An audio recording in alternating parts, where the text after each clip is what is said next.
Hi everyone, welcome to Cheer Up. We are at Hastinapur, a small city in Meerut in UP. Honestly, I didn't know that there was actually a place called Hastinapur still existing because till then I had heard about it only in the stories of Mahabharat and a mention in Ramayana. From Meerut city, it is only 30 kilometers to reach this place. If you are coming from Delhi by car, it will take you about 3 hours to reach Hastinapur.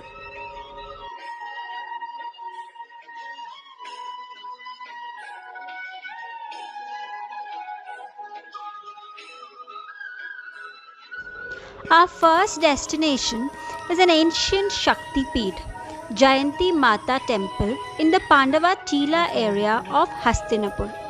The goddess here is considered to be the Kul Devi of Pandavas and Kauravas.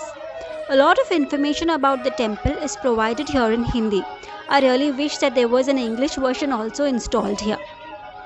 In the temple, there is a place where Guru Gorakhnath is said to have done tapasya.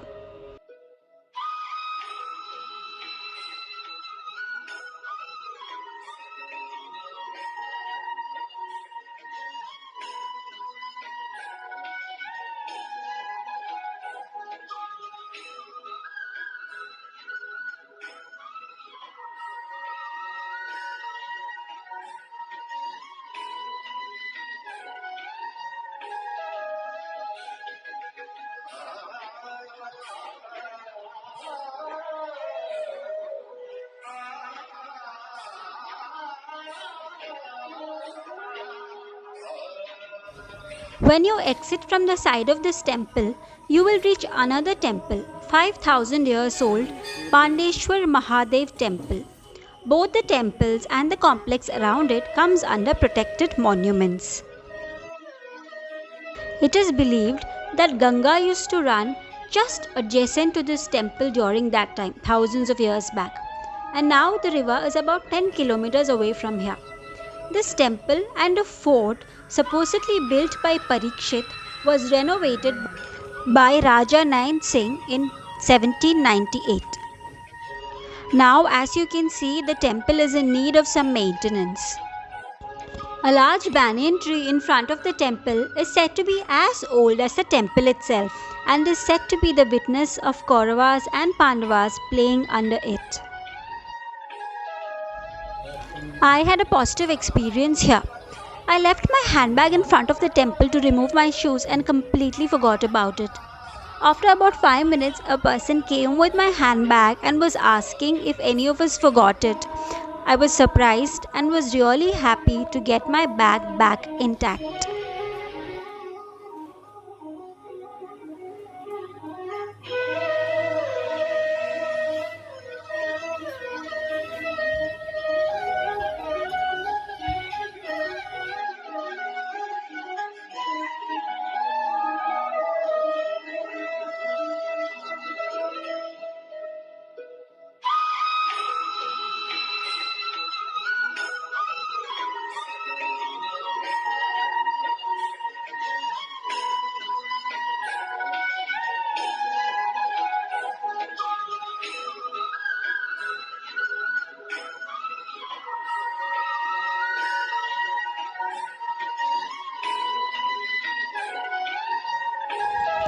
There is an old well in the compound, and the water in it is considered sacred and is said to cure skin problems. I don't know how true it is, but people come and take water from here because of this belief.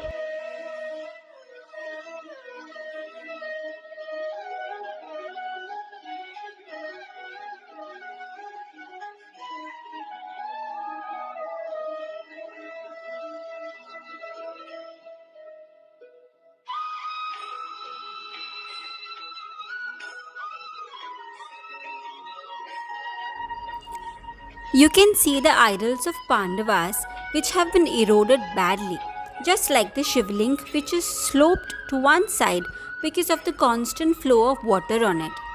It is also said that there was an attack from the Mughals that made the Shivling sloping to one side. I don't know the truth. It is also said that you could figure out which were the five Pandavas very long back because it had the head, etc. But now everything is completely eroded. There is also a cave behind the temple, which is again supposedly from Mahabharat era. The cave is fully filled up now, and there's a small shivling inside. From here, we went to Vidur Kuti, the place where Vidur is said to have lived. It is a 5 minutes walk from this temple. Just because a local guide told us, we got to know about it. The place is not very tourist friendly, and so you need to take initiative, ask the locals, check Google Map, and proceed to discover all these things. At Vidur Kuti, a monk told us the history of the place. But here, everything is a mix of history and hearsay, and you don't know what to believe and what not to believe. Just have to use your discretion, I guess. Vidur ji का स्थान है ये। और यहाँ पर किशन जी ने भोग लगाया था, दुर्योधन की मेवा त्यागी, साग विदुर कर खाया। और नीचे ये गंगा बहती थी, ये नीचे गंगा बहती थी। जब यहाँ वन हो गए थे तो यहाँ पर बाबा ने आकर, ये गुफा है, यहाँ पर आकर बाबा ने तपस्या करी। और तपस्या करते करते बहुत समय हो गया था। जब बहुत समय हो गए तो फिर पहाड़ों में पहुँच गए थे। जब पहाड़ों में पहुँच गए तो फिर माँ की स्तुति करी जाकर वहाँ। फिर माँ बोली, जब प्रसन्न हुई माँ तो बोली, हाँ बोल क्या चाहिए? नुको माता जी हमें तो आपके दर्शन चाहिए और कुछ नहीं चाहिए। नुको दर्शन चाहिए तो एक काम करो, मेरा स्थान वहाँ बनवा दो जहाँ विदुर जी का स्थान है। नुको अच्छा, नुको तो हमें क्या पता कहाँ स्थान। नुको मैं साथ साथ चलती हूँ। जब माई साथ साथ आई और यहाँ आकर उसने झंडा गाड़ दिया, नुको ये विदुर जी का स्थान है, मेरा स्थान यहाँ बनवा दो। तो जब यहाँ स्थान बना था, ये बहुत पुराना मंदिर है और माँ की स्थापना है। और माँ के ये शक्ति माँ है, ये जैसे कोई मांगता है वैसा मिलता है ना, ऐसी शक्ति है ये, आदि शक्ति है ये। It is a little disheartening to see all new structures, nothing ancient about it. I was hoping to see the mounds that were excavated from this area, but I could not find all that in this place. There are many small temples all around, nothing much we could explore. There were only some sleeping monkeys and some sleeping dogs. So we walked back to Jayanti Mata temple where our car was parked. Later we got to know that in the same premises there was another old well which was supposedly used by Draupadi, and the water there is also considered sacred. On the way out, you will get to see Ashtapad. Ashtapad here is a model of the original one, which is said to be in the Himalayas, where the first Jain Tirthankara attained salvation. The place was closed because of COVID, and so we could not climb up the 150 feet high structure to get the aerial view of Hastinapur. From here we went to Jambudweep. This place has mostly structures of Jain architecture. It is a new complex with many temples that are beautifully made, like this lotus temple.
There is a model of Sumeru Parvat, and you can take tickets and go for a very short boating trip around it.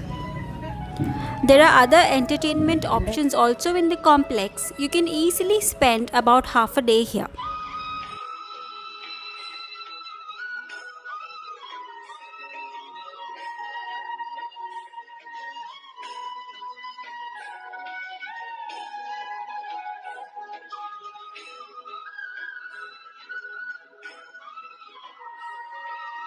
We couldn't find good restaurants here for lunch, but there are many small these Jain bhojanalays everywhere. There are quite a few of these both sides of the road next to the Digambar temple and the Shwetambar temple. So that is the only option that you have when you come here. Nearby, there are many Jain temples which are very intricately constructed. There is Sri Digambar Jain Bada Mandir, Kailash Parvat, Sri Shwetambar Jain Temple. All these look so appealing from the outside. Unluckily, they were not open to tourists due to the pandemic.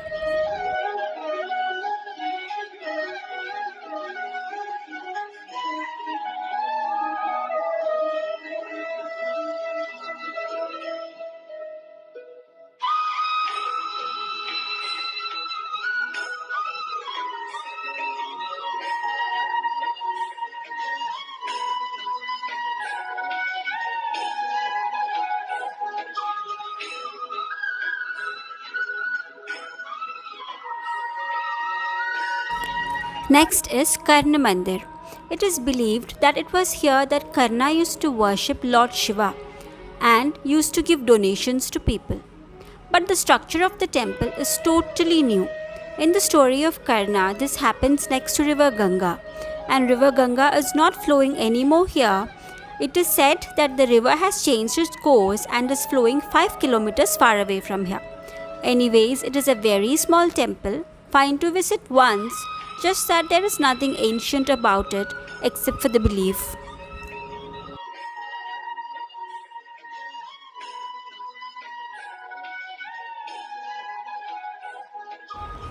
All around, you can see the flat topology of Indo-Gangetic Plain. There are no hills in sight, the fertile agricultural land around the river. Legend has it that ancient Hastinapur was destroyed due to flooding of Ganga.